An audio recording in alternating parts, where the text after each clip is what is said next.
हरि ओम नमो भगवते वासुदेवाय। श्री ओम नमो भगवते वासुदेवाय। संकल्प के पश्चात प्रवोक्त देवताओं के चित्रपट में अथवा अक्षत पुंज पर उनका आवाहन स्थापन करके वैदिक पूजा पद्धति के अनुसार उन सब की पूजा करनी चाहिए। सप्त चिरजीव पुरुषों तथा संत कुमार आदि का पूजन नाम मंत्र द्वारा करना चाहिए। कथा मंडप में चारों दिशाओं जहाँ कोनों में एक एक कलश और मध्य भाग में एक कलश, इस प्रकार 5 कलश स्थापित करने चाहिए। चारों ओर के 4 कलशों से पूर्व के कलश पर ऋग्वेद की, दक्षिण कलश पर यजुर्वेद की, पश्चिम कलश पर सामवेद की और उत्तर कलश पर अर्थवेद की स्थापना एवं पूजा करनी चाहिए। कोई मध्य में सर्वोत्तभद्र मंडल के मध्य भाग में एक ही ताम्र कलश स्थापित करके उसी के चारों दिशाओं में सर्वोत्तभद्र मंडल की चौकी के चारों और चारों वेदों की स्थापना का विधान करते हैं। इसी कलश के ऊपर भगवान लक्ष्मी नारायण की प्रतिमा स्थापित करें और पौषोपचार विधि से उसकी पूजा करें। देव पूजा का कर्म प्रारंभ से ही इस प्रकार रखना चाहिए। पहले रक्षादीप प्रज्वलित करें। एक पात्र में घी भरकर रुई की फूलबत्ती जलाएं और उसे सुरक्षित स्थान पर अक्षत के ऊपर स्थापित कर दें।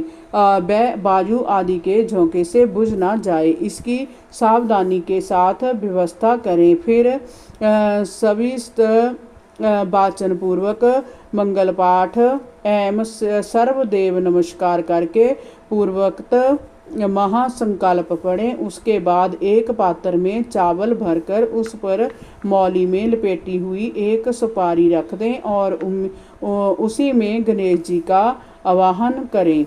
इस प्रकार आवाहन करके इत्यादि मंत्रों को पढ़ें। फिर इत्यादि श्लोकों को पढ़ते हुए तदनुरूप ध्यान करें। इस प्रकार ध्यान से पश्चात कथा प्रारंभ करनी चाहिए। सूर्योदय से आरंभ करके प्रतिदिन 3.5 पहर तक कथा वांचनी चाहिए। मध्यास्थ में 2 घड़ी कथा बंद करनी चाहिए।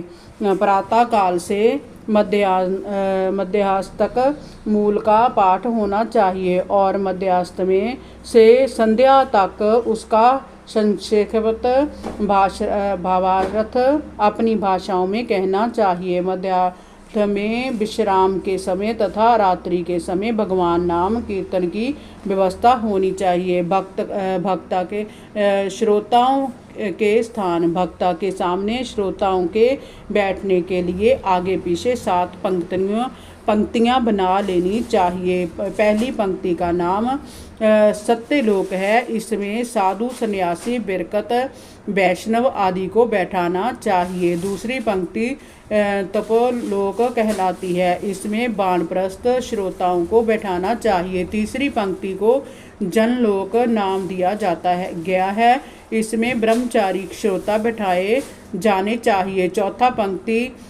चौथी पंक्ति महिलाओं के लिए कही गई है। जय ब्राह्मण श्रोताओं का स्थान है। 5वीं भक्ति को सब लोग कहते हैं। इसमें क्षत्रिय श्रोताओं को बैठाना चाहिए। 6ठी पंक्ति का नाम भूलोक है जो वैश्य श्रोताओं का स्थान है। 7वीं पंक्ति भूलोक मानी गई है। उसमें शूद्र जातियां श्रोताओं को बैठाना चाहिए। स्त्रियां वक्ता के वाम भाग की भूमि पर कथा सुने।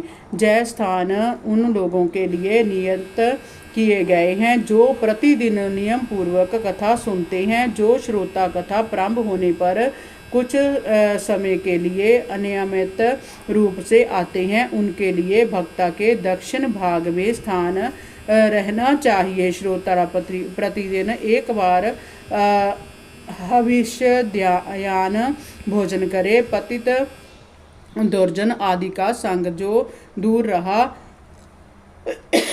उनसे वार्तालाप भी ना करे। ब्रह्मचर्य पालन, भूमि शयन, नीचे आसन बिछाकर, जहाँ तख्त पर सोना सबके लिए अनिवार्य है।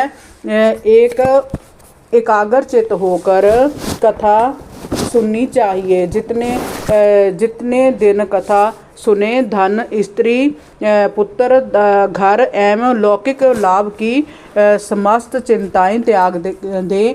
मल मूत्र पर काबू रखने के लिए हल्का आहार सुखद होता है। यदि शक्ति हो तो 7 दिन तक उपवास करके कथा सुने, अन्यथा दूध पीकर सुखपूर्वक कथा सुने। इससे भी काम ना चले तो फलाहार या एक समय अन्न भोजन करे। जिस तरह भी सुखपूर्वक कथा सुनने की सुविधा हो वैसे ही कर लें। प्रतिदिन कथा समाप्त होने पर भी भोजन करना उचित है। दाल, शहद, तेल गरिष्ठ अन्न, भावदूषित अन्न तथा बासी अन्न का परित्याग करें। काम, क्रोध, मद, मान, ईर्ष्या, लोभ, दंभ, मोह तथा द्वेष से दूर रहें। वेद, वैष्णव, ब्राह्मण, गुरु, गौ, भर्ती, स्त्री, राजा तथा महापुरुषों की कभी भूल कर भी निंदा ना करे। रजसबला, चंडाल, मलेश, पतित, व्रतहीन, ब्राह्मण द्रोही तथा वेद ब्राह्मण भ्रष्ट कृत मनुष्यों से वार्तालाप ना करे। मन में सत्य, शौच, दया, मौन, सरलता, विनय तथा उदारता को स्थान दे। श्रोताओं को भक्ता से ऊंचे आसन पर कभी नहीं बैठना चाहिए। कुछ विशेष बातें: प्रत्येक स्कंद की समाप्ति होने पर चंदन, पुष्प, नैवेद्य आदि से पुस्तक की पूजा करके आरती उतारनी चाहिए। सुखदेव जी के आगमन तथा श्री कृष्ण के प्रकाट का प्रसंग आने पर भी आरती करनी चाहिए। 12वें स्कंद की समाप्ति होने पर पुस्तक और भक्ता का भक्ति पूर्वक पूजन करना चाहिए। भक्ता ग्रस्त हों तो उन्हें अपनी शक्ति के अनुसार उदारता पूर्वक वस्त्राभूषण तथा नगद रुपये भेंट देने चाहिए।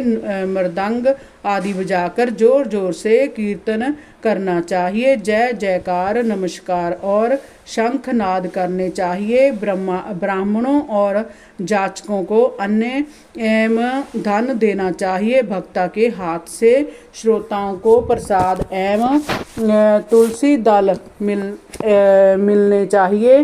प्रतिदिन कथा के प्रारंभ और अंत में आरती होनी आवश्यक है। श्रीमद् भागवत की आरती इसी में अंजंतर दी गई है। कथा का विश्राम प्रतिदिन नियत स्थल पर ही करना चाहिए।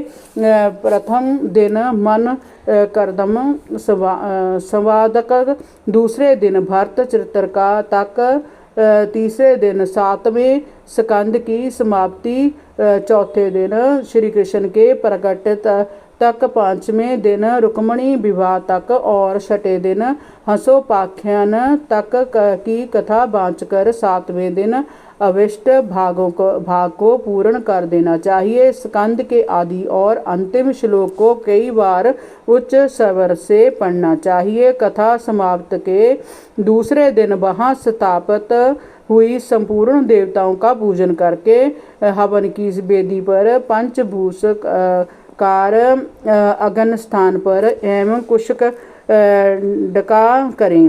फिर विधि पूर्वक व्रत ब्राह्मणों द्वारा हवन, तर्पण एवं मार्जन कराकर श्रीमद् भागवत की शोभा यात्रा निकालें और ब्राह्मण भोजन कराएं। मधु, मिश्रित खीर और तिल आदि से भगवान के श्लोक का दशांश अर्थात आहुति देनी चाहिए। खीर के अभाव में तिल, चावल, जौ, मेवा, शुद्ध घी और चीनी को मिलाकर हवनीय पदार्थ तैयार कर लेना चाहिए।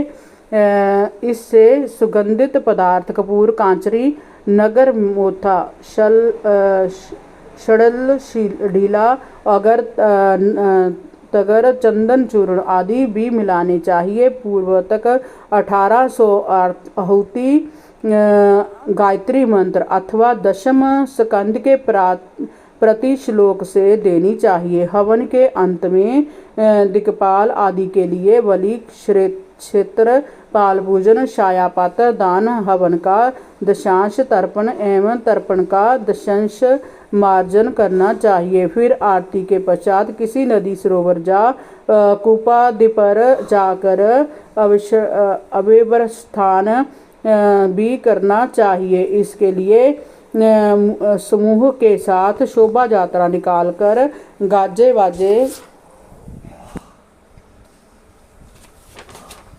बाजे के साथ कीर्तन करते हुए जाना चाहिए। हरि ओम नमो भगवते वासुदेवाय। श्री ओम नमो भगवते वासुदेवाय।